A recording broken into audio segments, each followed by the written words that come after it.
আজকে রান্না করেছি বিফ বিরিয়ানি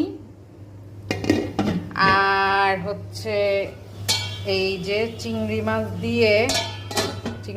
ভুনা না, আবার চিংড়ি মাছ দিয়ে এই যে ডাটা ডাটা আর সিলেটি ভাষায় এটারে কি জানি বলে ডুগি ডুগি, আর আমরা পুরান ঢাকার মানুষ বলি ডাটা ডাটা আলু দিয়ে ওই বড় চিংড়ি ছোট চিংড়ি দুইটা মিক্স। পাতলা ডাল তো অবশ্যই থাকবে, মানে একদম সিম্পলি, কারণ এখন রাত।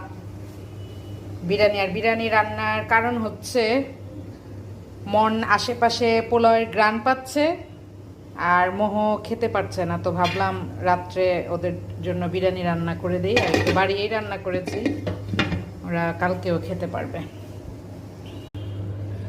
গরমা গরম বিরিয়ানি, ঢাকাইয়া মাইয়া সিলেটি বইয়ের হাতের বিরিয়ানি। তো বোঝেন বিরিয়ানির মধ্যে বেস্ট কিন্তু আমাদের পুরান ঢাকা। সো পুরান ঢাকার মেয়ের হাতের বিরিয়ানি স্পেশাল বেস্ট তো হবেই। আমার বাচ্চাদের ফেভারিট বিরিয়ানি।